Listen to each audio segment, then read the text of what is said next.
Dewch, canwn yn llawen i'r arglwydd.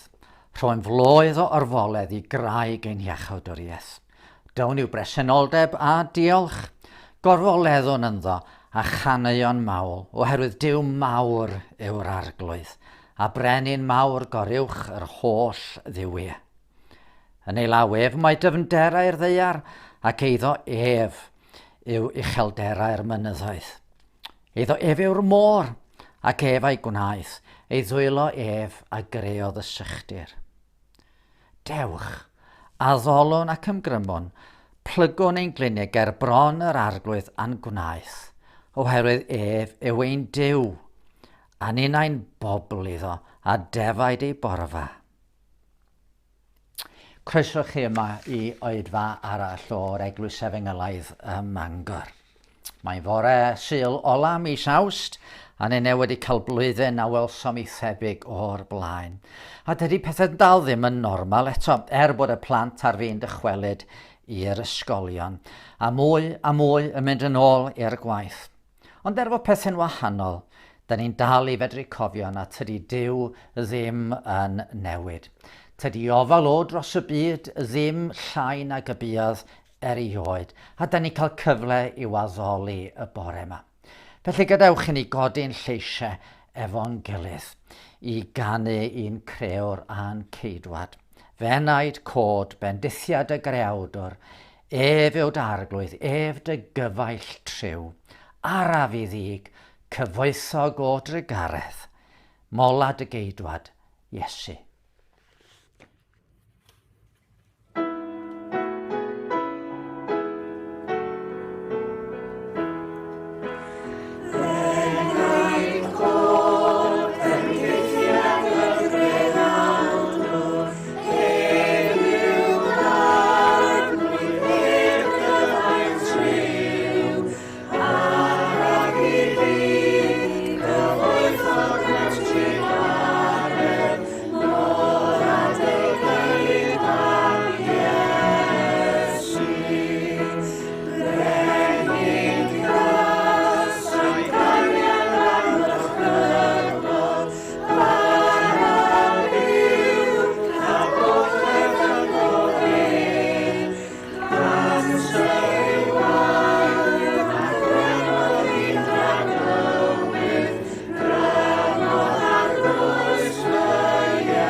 Wel, mae'n benblwydd unwaith eto ar un o blant yr eglwys. Daniel, wyt ti'n cael dy benblwydd heddiw'n 4 oed, felly penblwydd hapus iawn i ti, gobeithio gei di ddiwrnod braf.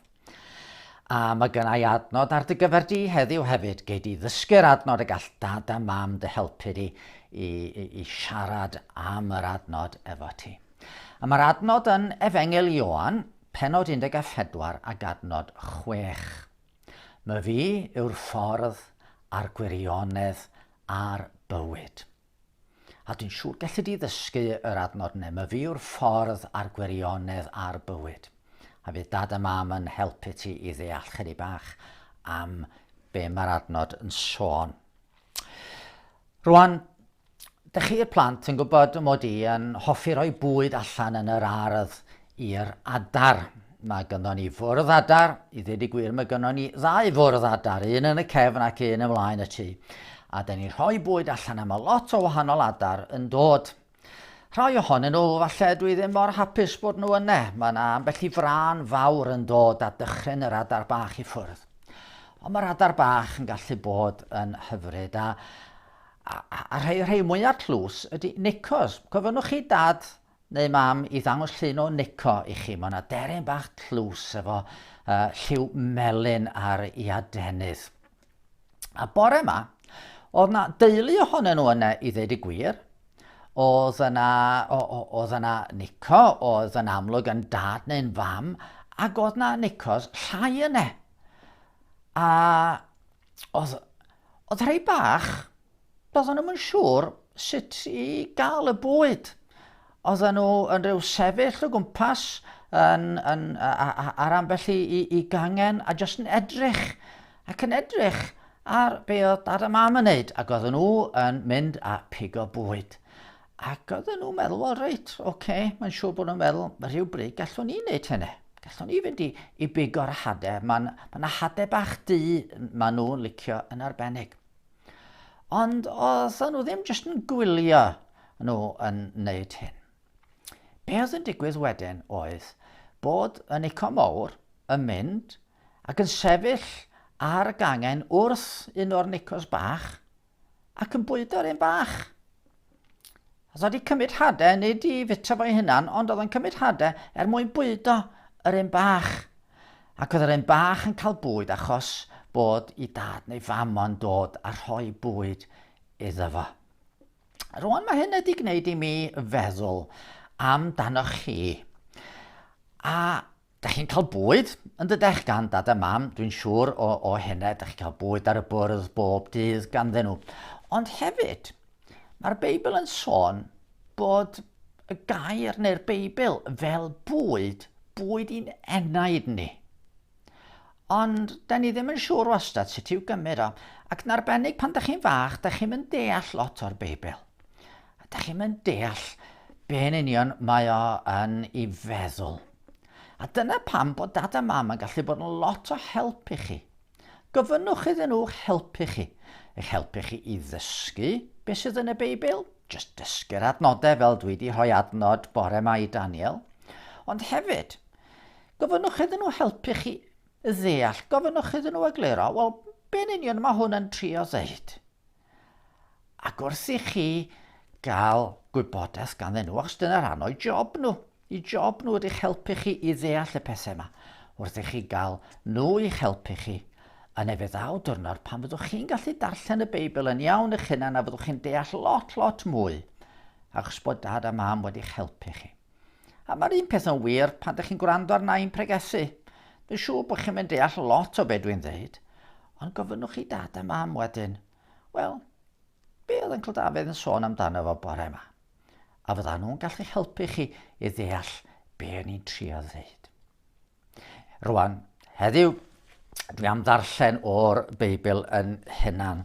A mae'r darn dwi'n ddarllen yn dod o'r adran yn y lle cawson ni adnod Daniel, sef Efengil Ioan, pennod 14, a rhan gyntaf y bennod honno. Mae Iesu erbyn hyn yn Jerusalem. Mae o ychydig oriau i ddweud y gwir cyn iddo fo gael i fradychu. Mae efo'i ddisgyblion yn yr oruwch ystafell a mae'n ceisio egluro iddyn nhw am yr hyn sydd yn mynd i ddigwydd. Mae Judas eisoes wedi gadael yr ystafell, wedi mynd i gyfarfod ar y chyffeiriad a'i filwyr. Mae pethau mawr ar fi'n digwydd fydd yn peri bod y disgyblion yn mynd i fod mewn dryswch a gofid mawr.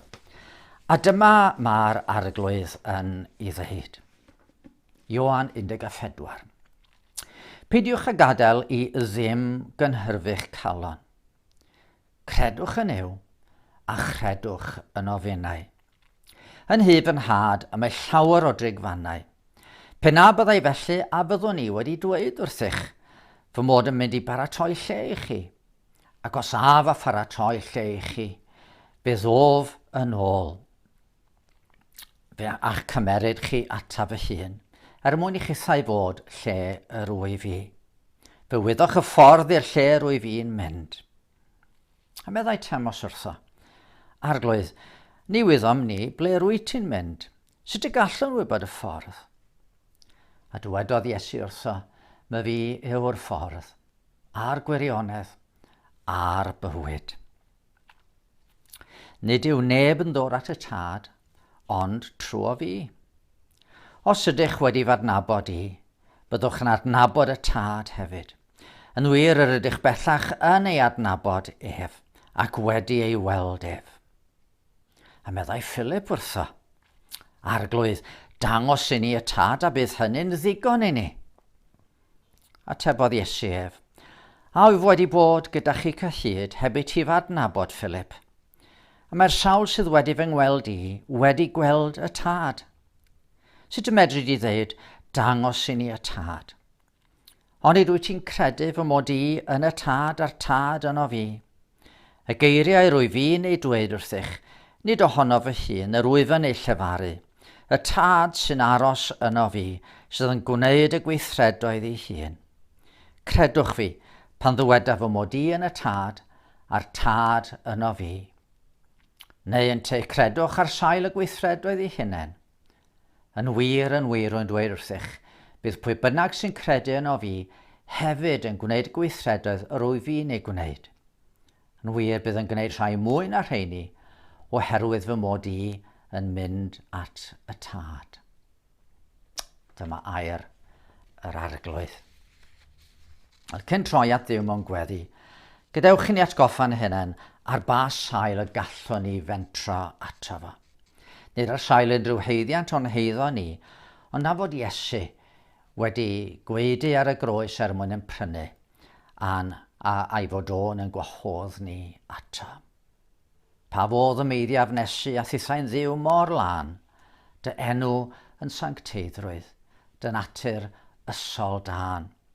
Sut galla fentro'n agos at un a'i burdeb sydd 1000 miloedd gwaith disgleiriach na heilwen ganol dydd. See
Gadewch i ni droi at Dduw mewn gweddi. Gadewch i ni weddio.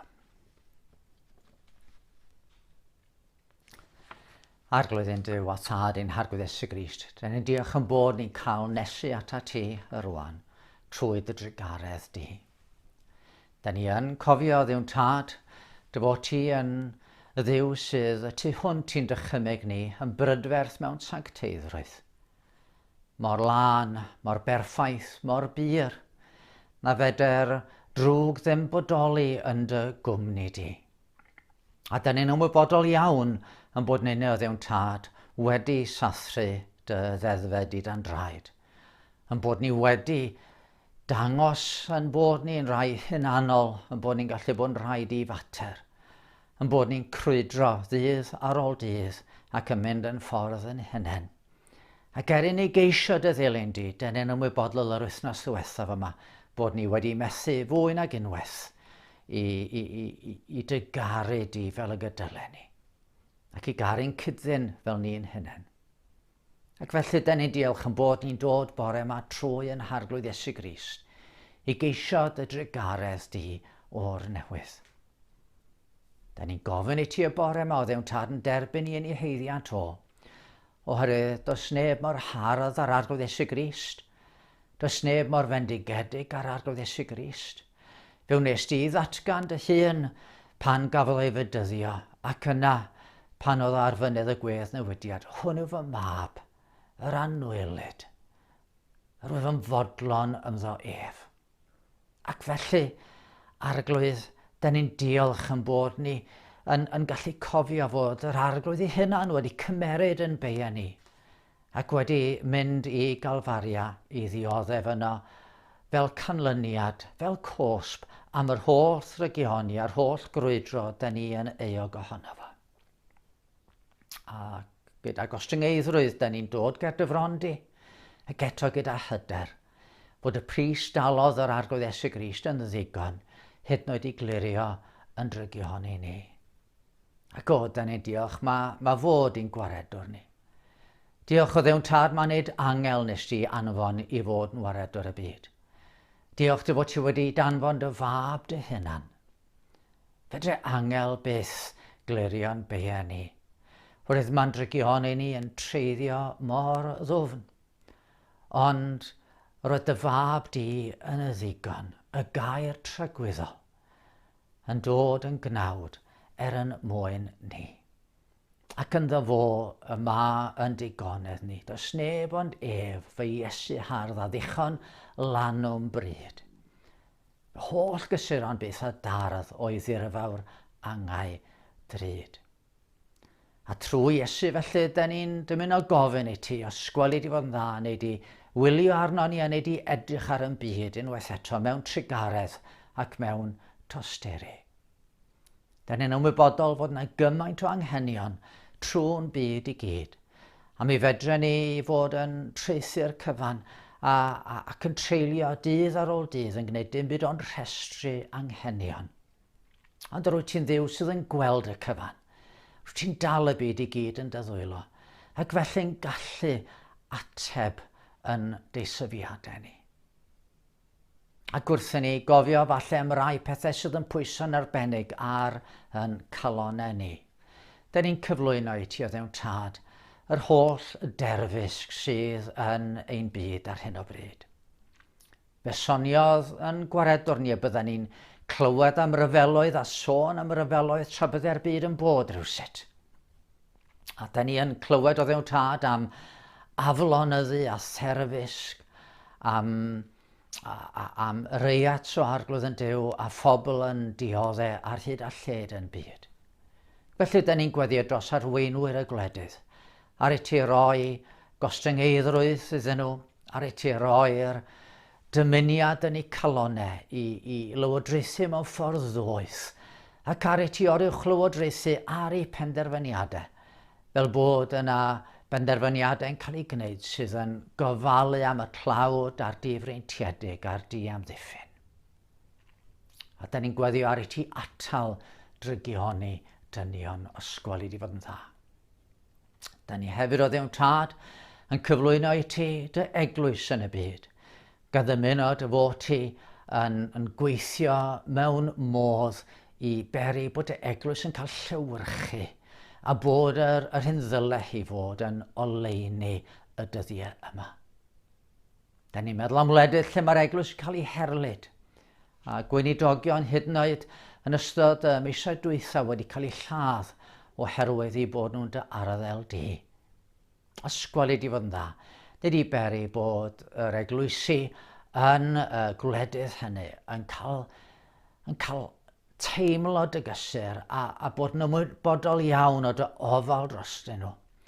Ac o arglwydd y byddan nhw yn rhoi i hyder yn o ti heb gael ei dychryn gan fygythiadau'r byd. A da ni'n gofyn eto ar i'w tystiolaeth nhw ddwy'n ffrwyth amlwg iawn yn yr adegau yma. Ond hefyd o ddewn tad mewn gwledydd fel yn gwlad ni, lle does ddim erlyd amlwg. Ac eto mae'r eglwys yn gyffredinol wedi cael ei hanwybyddu dros y blynyddoedd diwethaf. Yn aml yn mynd yn destun gwawd, yn ddirmig neu ddim yn heiddi sylw. Maddau ni o ddewn tad na tydyn ni ddim wedi bod y goleuni ddylen ni fod i'n cyfnod ni.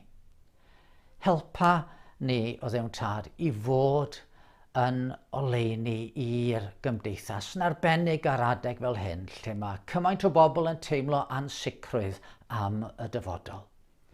Gad i ni lywyrchu Crist i'n cymdeithas trwy'n bod ni'n dangos cariad ymarferol mewn gweithredoedd o drigaredd, trwy'n bod ni'n gofalu am eraill, ond hefyd trwy'n bod ni'n dangos fod ganddo ni obaith, a gobaith sydd yn fwy na ryw ddymuniad anelwig, ond gobaith sicr wedi seilio ar weithredoedd rhyfeddol dy fab di a'r addewidion dyn ni'n cael yn y Beibl.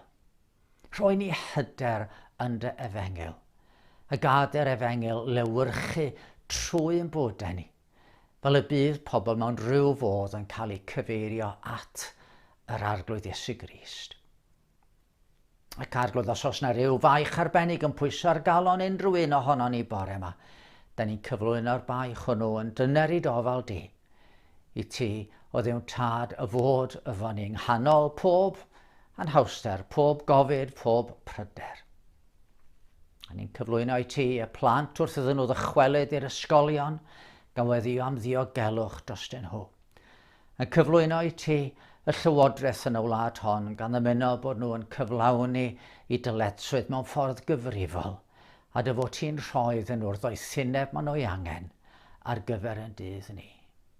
Ar bore yma, tir dato ni a llefara efo ni o ddewn tad trwy dy air. Gad i'r gair fod i'n heneidiau ni bore yma yn fwyd i'n heneidiau. A fe nhw'n unne roi'r clod a'r gogoniant i dy enw di. Clyw ni mwyn i ni fedru dy ddilyn di'n well a dy garu di'n fwy.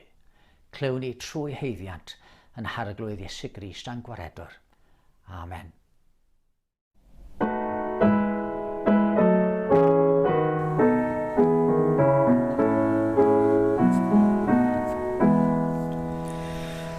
O Ysbryd Sanctaidd, Iolaf anadlar na'i law, o'r cariad a'n chwiliadwy sy'n halon Iesu mawr. Trwy haeddiant o'i calfaria ac yn ei glwyfau had, ddwy'n disgwyl pob ryw roi.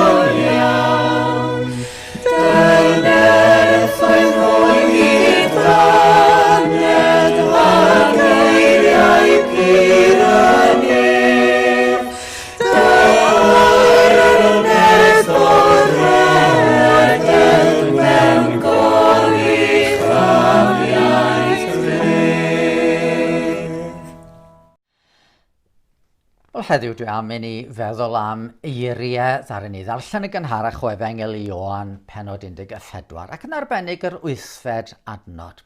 Lle mae Philip yn deud rhywbeth yn gwneud cais i'r arglwydd. Arglwydd dangos i ni y tad a bydd hynny yn ddigon i ni. Rwan, bob nos Iau ar hyn o bryd, da ni'n rhedeg cwrs y Beibl. Cyfres o 8 o gyfarfodydd lle da ni'n cael rhyw fras olwg ar y darlun mawr sydd yn y Beibl. Gan ddechrau'n Genesis a mynd ymlaen i lyfr datguddiad. Da ni'n cael gweld sut mae'r cwbl yn ffitio fo'i gilydd a sut mae cynllun Duw yn un stori fawr trwy'r cyfan. Ac ar ddechrau bob sesiwn, dwi'n gofyn cwestiwn i'r rhai sydd yno. Cwestiwn i feddwl amdano. Diolch yn gwestiwn dwfn iawn fel arfer. A'r wythnos yma, y cwestiwn oedd, pwy di'r person mwyaf enwog da chi erioed wedi i gyfarfod? Ac mae dim ond 7 ohono ni oedd yno, mi oedd yna amrywiaeth o bobl reit enwog. Oedd yna rai, enghraifft, wedi cyfarfod Bryn Terfel. Ac yn sicr mae o'n un o'r Cymru mwyaf enwog ar y blaned ar hyn o bryd yn tydi. Oedd na ambell un arall yn cael ei grybwyll. Ond dyma na un yn deud i fod o wedi cyfarfod Bill Gates. William Henry Gates i roed i enw llawn iddo fo. Sef y dyn y tu ôl i Microsoft. Mae cymaint ohono ni ddibynnol arno fo, hyd yn oed heddiw wrth wylio gwasanaeth bach yma. Dyma'r dyn sydd yn gyfoethog. I ddweud y gwir, dim ond un person sy'n fwy cyfoethog yna fo yn y byd i gyd, medden nhw. Mae efo ffortiwn werth dros 110 biliwn o ddoleri. Mae arweinwyr y byd yn edrych ato am gyngor, a dyma un o'r rhai oedd yn cyfarfod efo ni nos Iau yn deud fod o wedi cael amser yn siarad efo Bill Gates. A chi'n bod un peth ydy cyfarfod rhywun. Peth arall ydy meithrin perthynas efo person arall. Tydy cyfarfod rhywun am hanner awr ddim yn golygu'ch bod chi yn ei adnabod yn adi, neu fod yna rhyw berthynas o ddofn yn datblygu rhyngddo chi mewn rhyw ffordd. Da ni wedi edrych dros y misoedd diwetha ar fore Sul am wahanol bobl yn cyfarfod yr arglwydd Iesu. Da ni wedi edrych ar ei ymateb nhw iddo fo a'i ymateb o iddyn nhw. Ac wrth gwrs, nid rhyw ddiddordeb hanesyddol sydd wedi bod ganddo ni. Nid rhyw ymarfer hyd yn oed i geisio deall seicoleg y bobl hyn a seicoleg Iesu. Y bwriad ydy'n helpu ni gyd i gyfarfod Iesu'n hynna'n a datblygu perthynas iawn a dofn efo fo. Felly dyma droi heddiw at gwestiwn Philip iddo fo. Oedd Philip yn un o'r 12 yn dod o bentre Bethsaida yng Galilea. Fel yr un ar 10 arall, mi oedd wedi bod efo'r arglwydd Iesu ers tua 3 blynedd. Oedd o'n un o'r rhai cyntaf i Iesu i alw i'w ddilyn. A mae'n ymddangos sawl tro yn Efengel Ioan. A tro yma oedd y gwaredwr a'i ddisgyblion yn yr oruwch ystafell ar y noson lle roedd i gael i fradychu. Dyma'r sgwrs hira da ni'n gael yn y Beibl o eiriau'r arglwydd Iesu ei hun. Ac wrth siarad, mae o'n sôn amdano'i hun fel y ffordd at y tad. Y fi yw'r ffordd a'r gwirionedd a'r bywyd. Y ffordd at Dduw. A dyma Philip yn gwneud y cais yma, arglwydd, dangos i ni y tad, a bydd hynny'n ddigon i ni. No beth o'n i ddeud am hwn. A'r peth cyntaf dwi eisiau deud ydy, mi oedd dymuniad Philip yn un cywir iawn. Da ni'n byw mewn cymdeithas sydd yn rhoi pwyslais mawr ar enwogrwydd, a felly oedden ni gyd yn eitha impressed nos Iau o glywed fod un o'r criw ohono ni wedi cyfarfod Bill Gates. Ond yn hermau bywyd yn ei gyfanrwydd, mae na ddydd yn dod pryd na fydd enwogrwydd y byd yma ddim yn cyfri llawer.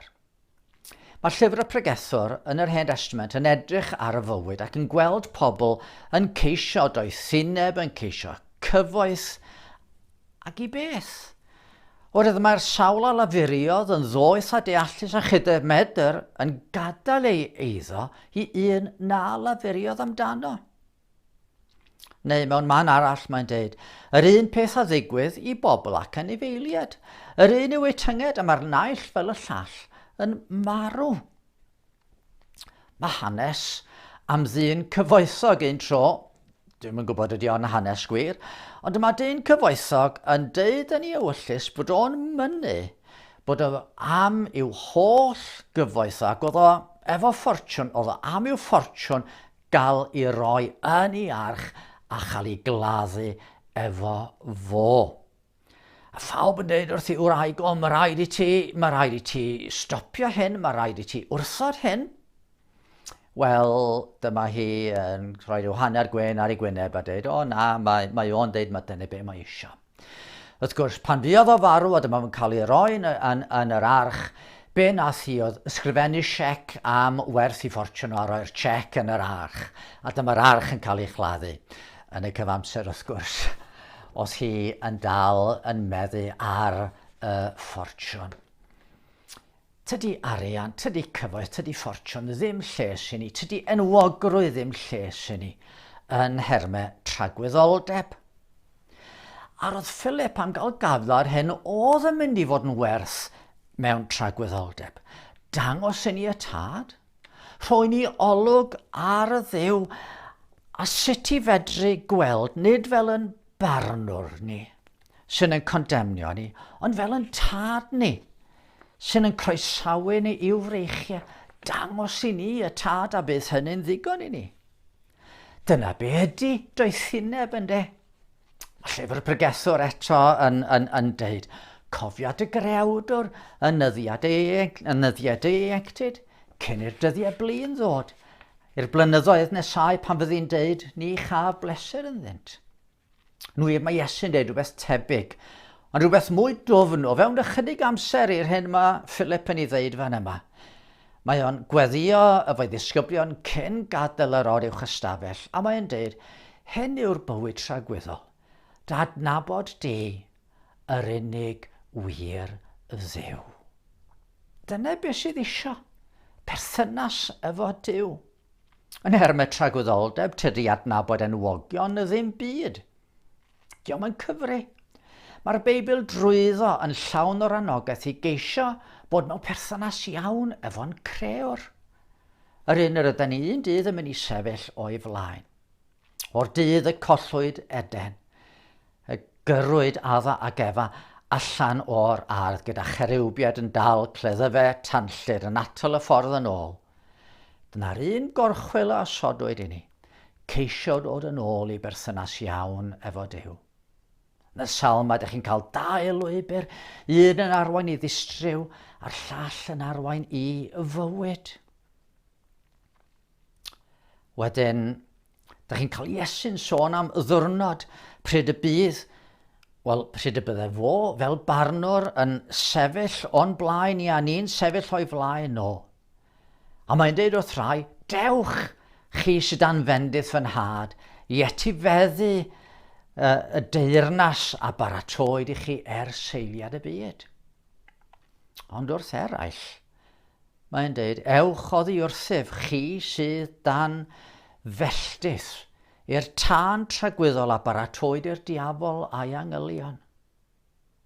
Ac yn y bregeth ar y mynydd, bydd llawer yn deud wrthyf yn y dydd hwnnw arglwydd, arglwydd.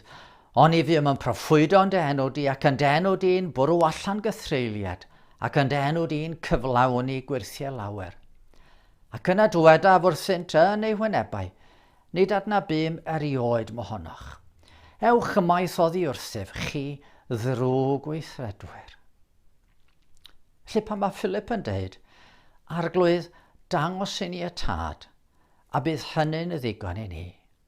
Mae'n gais doeth, a mae'n gais digon cywir. Ond, be da ni weld fan yma ydy bod chi'n gallu treulio blynyddoedd yng nghwmni Iesu heb ei adnabod. Y problem ni ydy, pan dyn ni chwilio am reality yn perthynas efo Duw, dyn ni'n aml yn tybio fod angen rhyw fath o weledigaeth fawr. Rhywbeth fel gweledigaeth Ezekiel o orsedd fawr a'r olwynion o fewn olwynion sy'n llawn llygaid. Neu fel Moses yn mynd i fyny mynydd Sinai a mellt a thrannau o gwmpas. Neu Saul ar y ffordd i Damascus yn cael rhyw oleuni mawr yn llywyrchu a ryw weledigaeth anferth. Ond mae Ioan yn deud wrthyn ni ar ddechrau ei efengil fod y gair wedi dod yn gnawd i fyw yn ein plith. Ac neu welsom ei ogoniant ef gogoniant megis yr unig anedig oddi wrth y tad yn llawn gras a gwirionedd. A nid ryw weledigaeth fawr spectacular ydy'r hyn dyn ni angen. Hyn gweld, dwi'n siŵr bod sawl un ohono ni, os nad pob un ohono ni, wedi meddwl ei rywbryd, wel, tasen ni'n byw yn amser Iesu Grist, bysen ni wedi nabod o, bysen ni wedi gwybod pwy oedd o.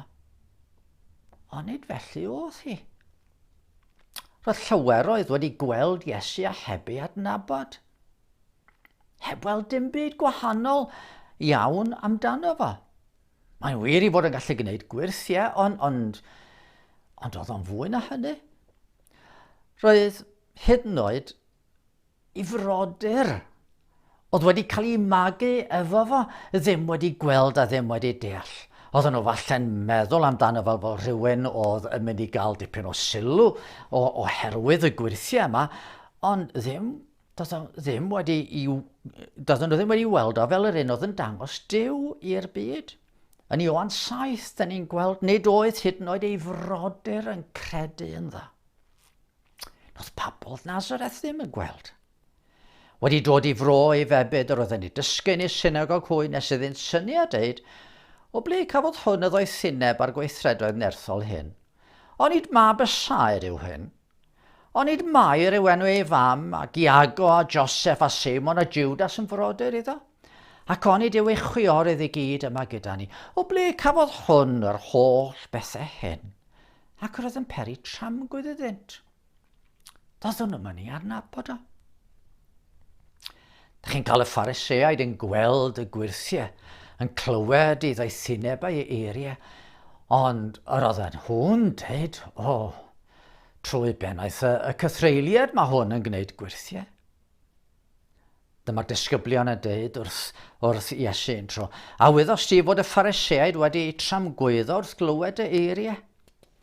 Atebodd yn tai, pob planhigyn na phlannodd fy nhad nefol fe'i diwreiddiwr. Gadewch iddynt, arweinwyr dall i ddeillion ydynt. Doeddwn nhw'n yn gweld. Oedden nhw yn meddwl bod Iesu yn was i'r diafol. A hyd yn oed y bobl oedd o'i blaid. Ond na rai oedden ni ddilyn o. Oedden nhw ddim ond yn ei weld o fel proffwyd, fel dyn da, fel dysgawdwr. A felly mae llawer iawn o bobl heddiw. Maen nhw'n barod i gydnabod fod Iesu'n ddyn da, maen nhw'n barod i gydnabod bod ganddo fo ryw bethau da iawn i ddweud. Yn broffwyd, ond dim byd mwy na hynny. A hyd yn oed yn y rhai sydd yn credu'n Iesu fel Mesia. Tybed ydyn ni'n ei weld o fel y gydylen ni. Oedd y disgyblion, ac oedd Philip yn un o'r rheini, oedd y darlun oedd ganddyn nhw Iesu'n annigonol. Mae'n rhyfedd yn dydi ar ddechrau Efengil Ioan, y tro cyntaf dyn ni'n dod ar draws Philip, a mae Iesu'n i alw fo i'w ddilyn. Mae o wedyn yn mynd i gael ei ffrind Nathanael a deud, dyn ni wedi darganfod y Mesia. Dyn ni wedi ffeindio yr un mae Duw di anfon yn waredwr y byd. Ac eto, doedd o'n dal ar ôl 3 blynedd ddim yn swyddoli'n iawn pwy oedd o'n ei weld, iddo dreulio 3 blynedd yng nghwmni'r gwaredwr. A oedd wedi bod gyda chi cyhyd heb i ti fy adnabod Philip. Chi'n gweld, da ni'n gallu dysgu am Iesu. Mae yna anghredinwyr wedi dysgu ac wedi astudio popeth fedrwn nhw wybod am Iesu. ond dyn nhw ddim wir wedi ei weld neu adnabod o. A mae llawer iawn o bobl grefyddol wedi meddwl bod nhw wedi deallu am Iesu. Ond dyn nhw ddim wir wedi weld ac wedi adnabod o. Da ni'n gallu treulio amser hir efo Iesu, heb sylweddoli'n iawn pwy ydy o. Oherwydd pwynt Iesu fan yma, ydych chi'n gweld, ydy, os da ni eisiau gweld Duw yn iawn, yna rhaid i ni weld Iesu a gweld Duw yn Iesu. Bydd ydodd o, mae fi yw'r ffordd a'r gwirionedd a'r bywyd, nid yw neb yn ddyfod at y tad, ond trwy fi.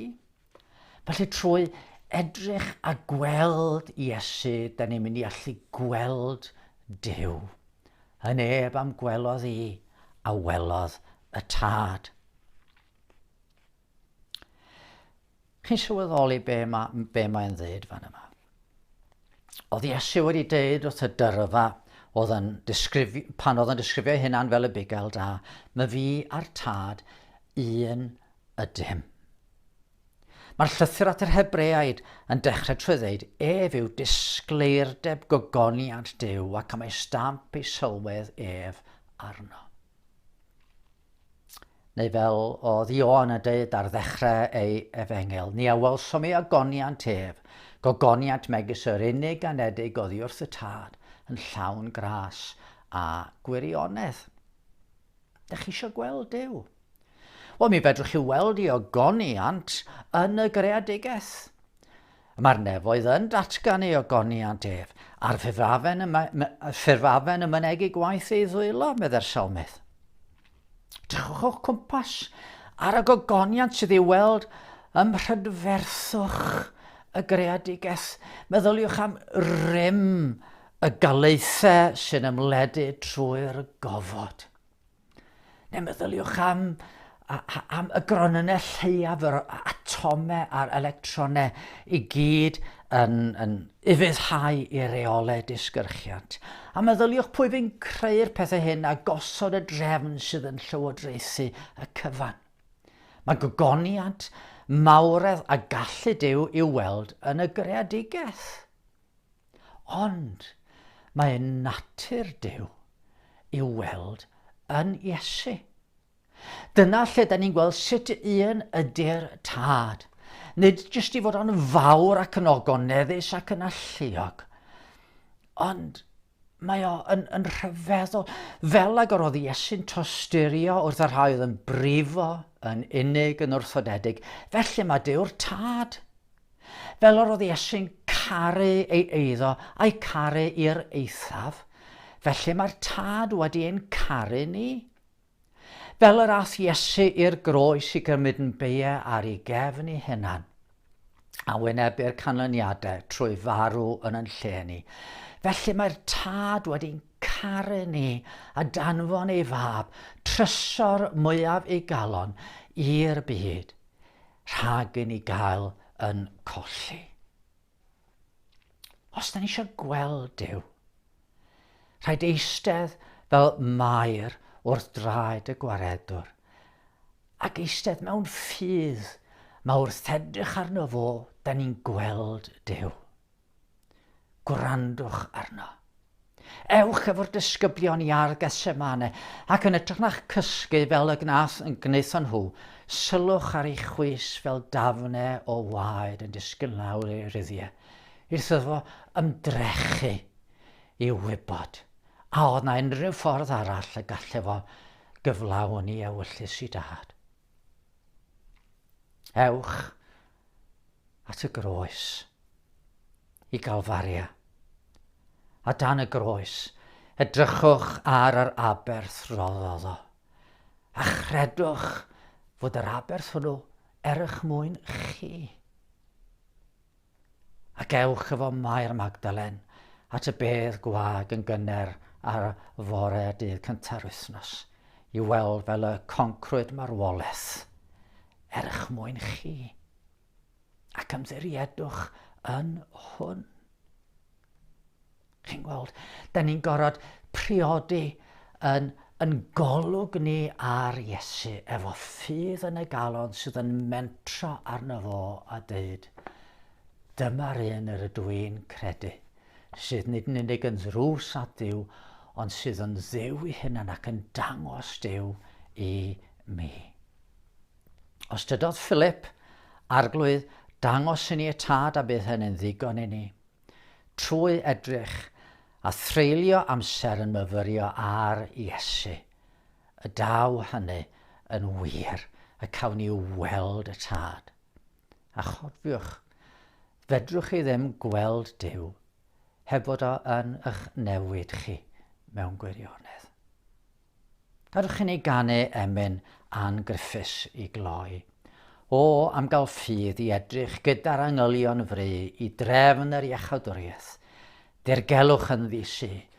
Dwy natur mewn un person yn anwahanol mwy mewn purdeb heb gymysgu yn ei perffeithrwydd ffwy. O, fenaid, gweloddasrwydd y person rhyfedd hwn, dyfywyd mentra arno ac arno rhod y bwn. Mae'n ddyn i gydymdeimlo ath holl wendidau i gyd. Mae'n Dduw i gario'r orsedd ar ddiafol, cnawd a byd.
Diolch i chi am ymuno efo ni unwaith eto bore yma.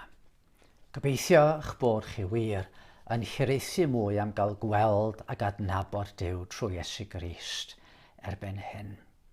Cofiwch gysylltu efo ni os ydych chi'n dymuno, a cofiwch chwilio ar YouTube. Mae hefyd Gair o'r Gell y myfyrdodau yn parhau i gael i darlledu. Gadwch chi'n ei roi'n hynna'n yng ngofal Duw. Bydde di'r arglwydd yn bendithio a'n cadw. Bydde di'r arglwydd lewyrchu ei wyneb arnom a thrigarhau wrthym. Bydde di'r arglwydd edrych arnom a rhoi i ni heddwch. Amen.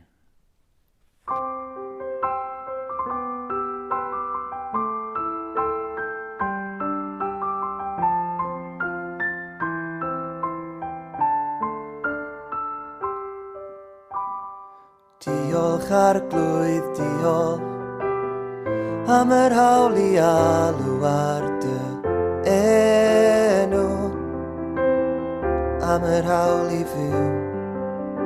Diolch arglwydd, diolch am yr hawl i ofyn am ffreintiau dirifedu yn enw ac yng ngras Crist Iesu. Ar ddiwedd dydd, neu gyda'r wawr, mi alwaf arnat i wrando ar fy nghri. Mewn cyfnod anodd, mi alwaf eto, a gofyn i tofalu am fy nheulu. Amen.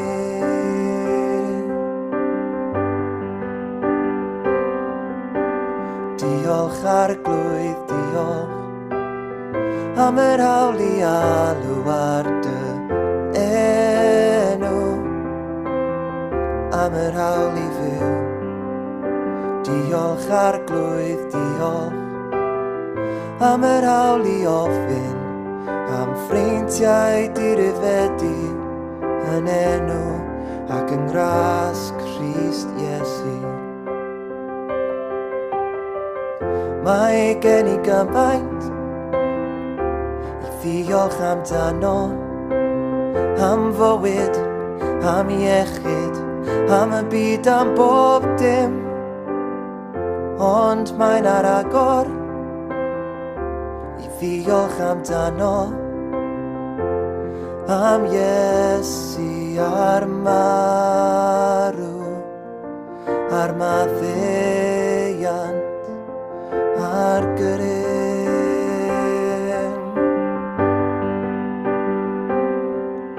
am weld y law a'r waith o hyd, am glywed rhai bychain yn dweud.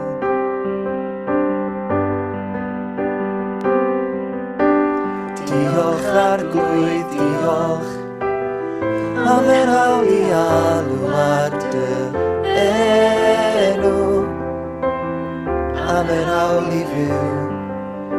Diolch arglwydd, diolch am yr hawl i ofyn am ffreintiau dirifedu yn enw ac yn ngras Crist. Diolch arglwydd, diolch am yr hawl i alw ar dy enw, am yr hawl i fyw. Diolch arglwydd, diolch am fy ngalw i fod yn blentyn sy'n